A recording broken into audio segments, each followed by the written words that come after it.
a dead letter law. I wrote an earlier letter, 24th of June 2020, addressed to the Chief Justice of Pakistan, that a file came to me offering me a plot in some sector of Islamabad at a nominal price, which I could flog next day and earn quite a nice retirement passage. I thought, I looked at our appointing order, the 5th schedule, I think it is, which provides what the judge should get, the presidential order, whether we are entitled to this. I couldn't find anything anywhere. I discussed it with my family. My son, who's a bit naughty, Baba, you don't want it? I can have it for my retirement. Well, anyways, I wrote a letter to the Chief Justice. I said, I have checked the law. I can't find this. Are we entitled to this thing? And if so, can you please provide me with the law on the subject? And can you also provide me, because I wanted to know if anybody has taken plots or not, who amongst the judges have taken plots? Promptly came the answer the next day. And I quote, because you won't believe it if I did not. Laws are available in the law books. In other words, a rebuke from the Chief Justice of Pakistan to his colleagues that how ignorant you are, that you don't know about this law, go find it yourself. And as regards the other aspect of my letter, asking about information, this is personal. It cannot be shared with anyone, quote unquote.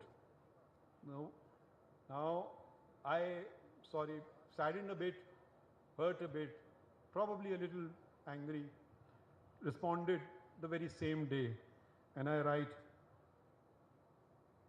like the proverbial unicorn, I cannot find this law.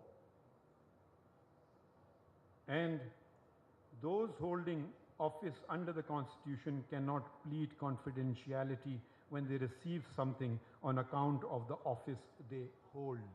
It is not personal information. It is not because I am getting this because of the office I hold, not otherwise. Another letter, another circular comes around, and that you are entitled to get gifts of prohibited bore weapons. What? From the Ministry of Interior. So I write again, plead guilty, write too much. 14th of September 2019. I said, how are we entitled to this? Article 25 applies equally to all, including judges. How can we, by the way, there were 9 categories of persons in that list who could get this facility: the President, the Prime Minister, the judges of the superior courts. 7 of them were constitutional office holders, and there were 2 more categories. I won't go into those constitutional because I really want accountability within first. Did I receive an answer? No answer to this one either. So I don't know. We should be grateful to the lady in whose honor this conference is being held. How did she become famous? How did she become known? She became known because of this book, because of a decision in this book. The decision in this book is Miss Asma Jilani, as she then was, versus the government of the Punjab. And the number of the appeal is very interesting. Criminal appeal number 19 of 1972, freedom of speech and expression. So anyway, Asma Jilani, and can you imagine, it's 50 years to the day when this decision happened.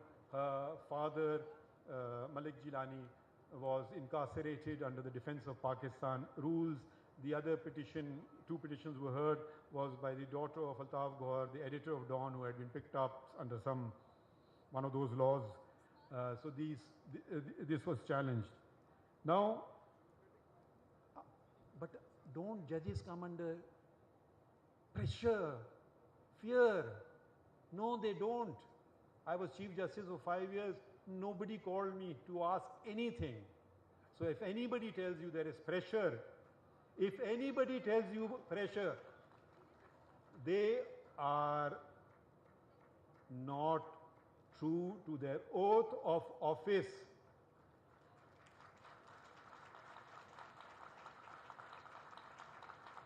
If anyone says we are being pressurized with someone and you can't, as the saying goes, if you can't handle the heat in the kitchen, get out.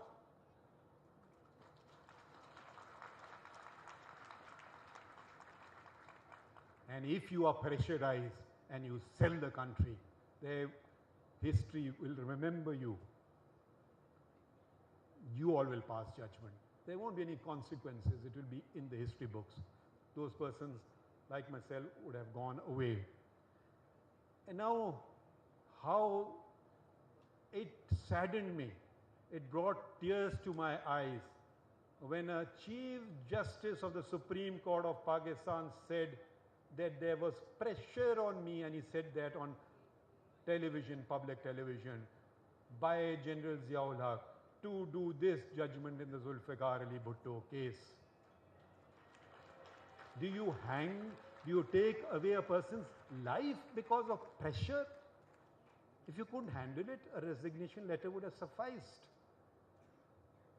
Let us learn from our own history. Let us not learn from the Professor Hans Kelsen of Austria.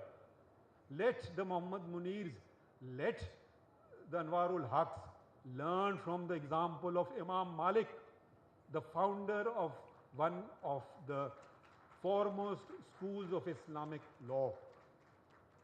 The former school of, there are 4 Sunni schools of Islamic law. Imam Malik was the first. He lived and died in Medina. His book, Al-Muwatta, those of interested in Islamic history and religion, what did he do and say? He gave a ruling, religious ruling, which we call fatwa, saying that divorce under compulsion is no divorce. Now, on its own, you would say, well, why should he suffer for that?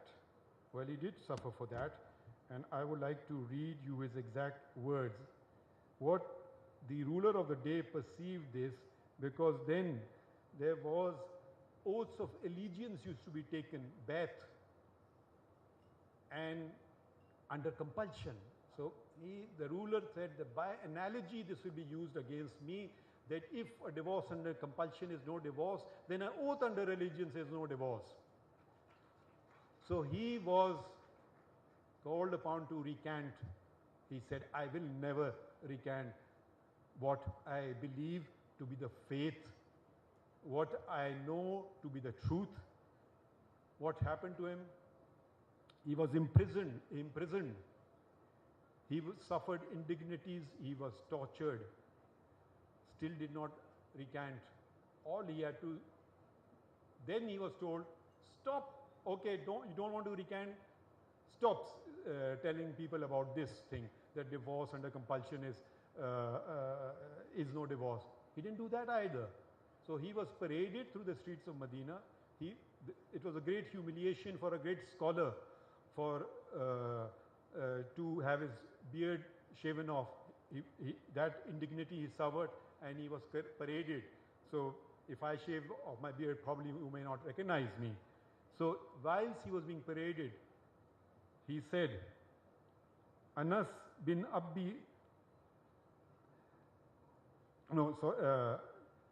and he introduced himself. He said, those of you who recognize me would recognize me that I am Malik, the son of Anas. And those of you who don't know that I am Malik, son of Anas, and I say, divorce under compulsion is no divorce. So this is our glorious tradition. No pressure. Is he the solitary example? No. Come to the another founder of Abu Hanifa, and this part of the world, Muslims, majority at least, are belonging to the Hanafi sect of Islam. what happened to him? He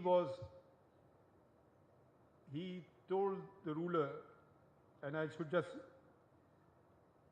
he did not, this is after the Umayyad Caliphate was overthrown by the Abbasids, and Safa, as you know, was a barbarian who killed many, and his brother Abu Ja'far al-Mansur was the founder of considered the founder of the Abbasid Caliphate.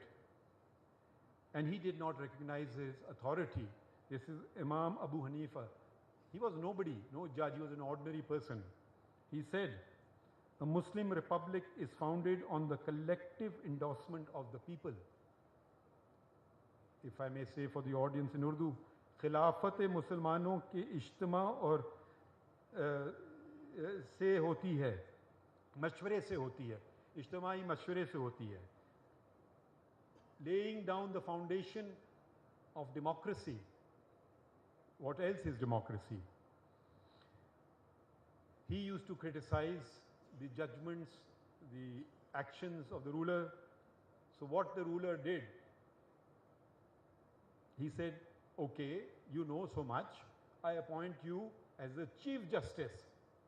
He says, "No, I will not. I do not accept," because he did not want to accept anything, because he did not consider the rule legitimate. So he was given 110 lashes as punishment. He did not recant. He was then offered, "Okay, I appoint you as the Mufti." Mufti is the person who could give authoritative finding on a provision of Islamic law. I mean, maybe someone else can better put it, but that's the best I can do. So he was imprisonment, and he died in jail. And he left a will, and this is very significant, and this is what he suffered. And when he died, he left a will, a wasiya. It's a very famous wasiya of Imam Abu Hanifa, which said that, "Do not bury me in any land which is under the illegal occupation of this ruler." So, and the ruler, Al-Mansur, responded, when he read this, he said, "Man yazarni man Abi Hanifa hayyan wa mayyatan." And if I may translate it, that मुझे Abu Hanifa से कौन बचा सकता है, जिंदगी में भी और मरने के बाद भी. In other words, who will save me from Abu Hanifa while he was alive and while he is dead? That even after his death, he came to haunt him, that he had put a condition in his will that do not bury me. So this is the glorious tradition, our glorious tradition, which he has forgotten. We have forgotten the democratic traditions of the founder of the country. We have forgotten the constitutionalism that made this country, which made the country united. We should not embark on something new. We should not embark on discovering something else. We should go back and discover old truths which held us good. I am sorry for exceeding my time limit, but I did not get any what is a note verbal in the diplomatic language. So once again, I am truly humbled, and we must salute this diminutive figure. She was a very diminutive figure, but boy, she was one big lady. Thank you, ladies and gentlemen.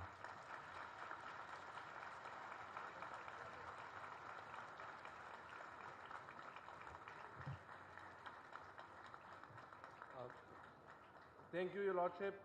With this, we come to the conclusion of our inaugural session. For the next 2 days, there will be several sessions on constitutionalism, on gender justice and equality, on climate change, on economic justice, and the conference ending tomorrow in the evening with the chief guest of honor being the foreign minister and the chairman of the Pakistan People's Party, Bilawal Bhutto. For the moment, we'll have a break and there will be lunch. What? And please tweet hashtag AJCon and there's lunch served outside on the right. Thank you.